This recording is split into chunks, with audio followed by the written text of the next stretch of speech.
नमस्कार, मी सुरुची सोनटक्के. आपण आजचा विषय एकदम वेगळा घेऊया. मला प्रत्येकजण असं काही काही विचारतात ना, मग त्याच्यातनं मी थोडीशी कन्फ्यूज होते की एकाच्याच पठडीतली उत्तरं वेगळी वेगळी आहेत. मला एका व्यक्तीने आत्ता मला असं वाटतं 1-2 महिन्यापूर्वी एक मेसेज पाठवला होता. म्हणजे आमच्या इन्स्टावरती एक मेसेज आला होता की ती म्हणाली की मला 2 मुलगे आहेत, पण त्याची लग्न होत नाही आहेत काही करून.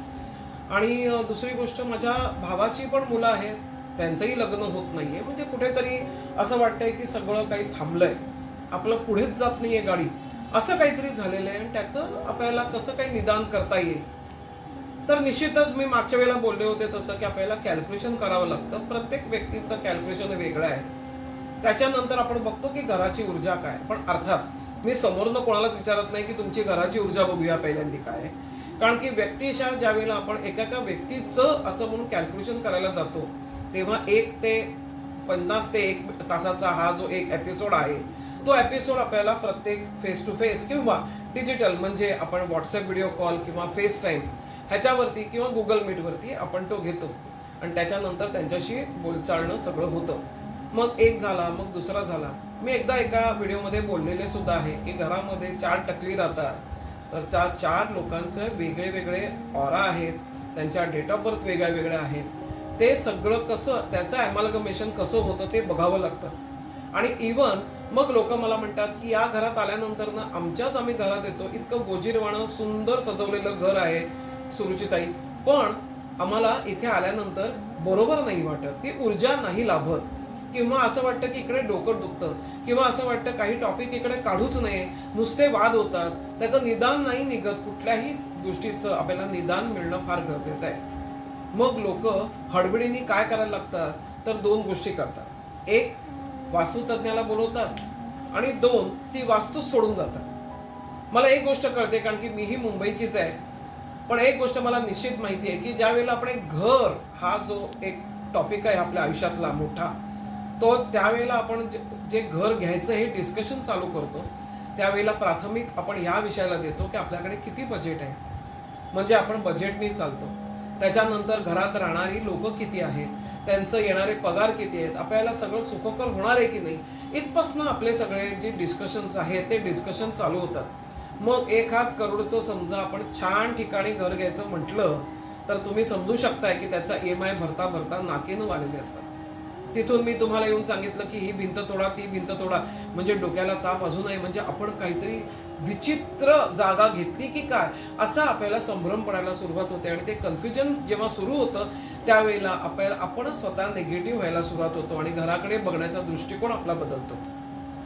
घर आपण घेतलेलंच आहे, आता आपल्याकडे दुसरा पर्याय नाही, मी हे घर सोडून जाते किंवा आमचं कुटुंब इकडनं जाईल आणि रेंटवर राहील, हा पर्याय काही मला तरी वाटत नाही की प्रत्येकाने हा अवलंबला पाहिजे. जागा ही जागा आहे. जागेमध्ये तुम्ही ऊर्जा निर्माण करायची असते, आणि ती ऊर्जा त्याचं चैतन्य घरामध्ये सगळीकडे पसरलं, तर जी वाईटातली वाईट ऊर्जा असलेली जागा सुद्धा कित्येक वेळेला लाभदायक व्हायला सुरुवात होते.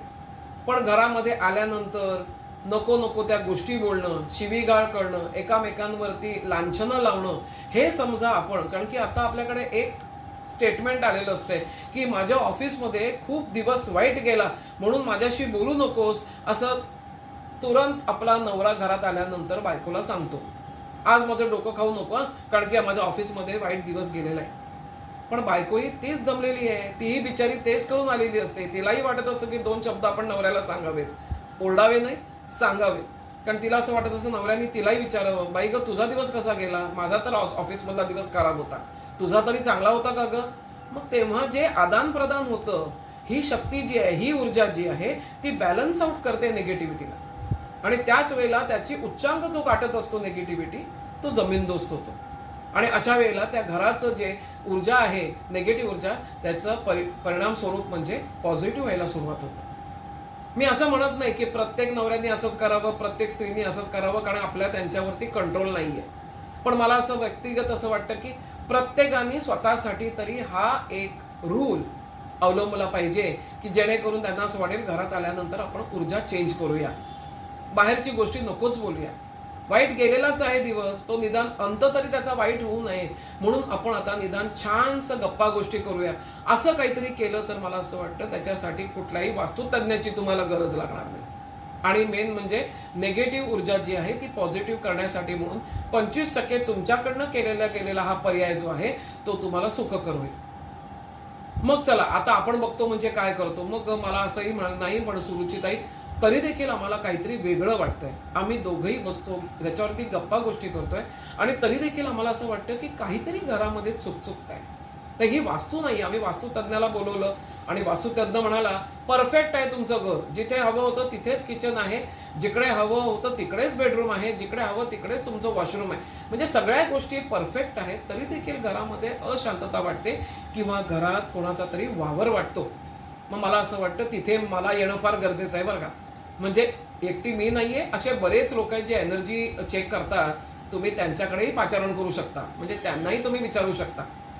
मग आता कसं शोधायचं आहे हे मागच्या वेळेला आपण बोललेलो आहे. तर त्याच्या परत परत मी बोलत नाही की प्रत्येक घराला 3 टप्पे असतात. एक माइल्ड असतं, एक मिडियम असतं, एक हाय असतं.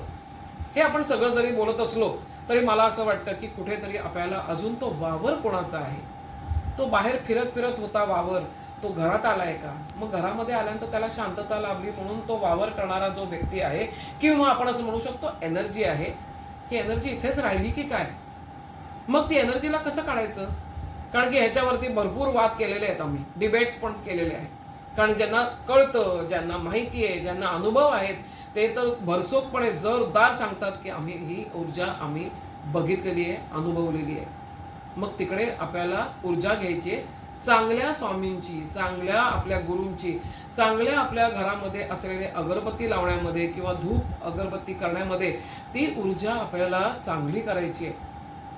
तर जेव्हा जेव्हा असं काही झालं आणि तुम्हाला समजा मला भेटायचं असेल, अर्थात दुसरा कुठलाही पर्याय नाही मिळाला तुम्हाला, तर निश्चितच तुम्ही व्हिडिओच्या संदर्भात मला तुम्ही तो तुमच्या घराचं ऊर्जा तुम्ही दाखवू शकता. मी मागच्या वेळेला बोलले होते की याच्यामध्ये 19 व्ह्यूज होऊ शकतं का, कारण की कोणीतरी येणार म्हटल्यानंतर आपण सगळं घर आवरून बिवरून ठेवलेलं असतंय आणि त्यावेळेला तो बघताना जो दृष्टिकोन आहे तो लोक म्हणजे घरची स्त्री ती म्हणते की मी सगळं आवरलेलं होतं आणि हा आल्या आणि हा म्हणाल्या हा कॉर्नर खूप खराब आहे, तो तुमच्या स्वच्छतेशी निगडीत नाही आहे, तो कॉर्नर खूप खराब आहे कारण तिकडे एनर्जी स्रोत खराब आहे. ती एनर्जी आपण कन्व्हर्ट करू शकतो. मग ह्याच्यावर काय उपाय असतील जे पटकन देऊ शकतो आपण आणि आपलं घर क्लिअर करू शकतो. तर ते असं आहे की दत्त महाराजांनी किंवा गोरक्षनाथांच्या आपण मेडिटेशनला जेव्हा बसतो त्यावेळेला ते आपल्याला यंत्र देतात. ती यंत्र जी आहेत ती आपण तिथे लावण्यास सांगतो.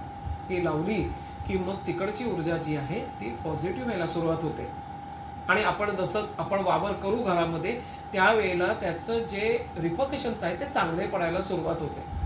याही गोष्टीला वेळ आहे. क्रोसिनची गोळी घेतल्यानंतर 1.5 तासानंतर आपला ताप उतरायला सुरुवात होते.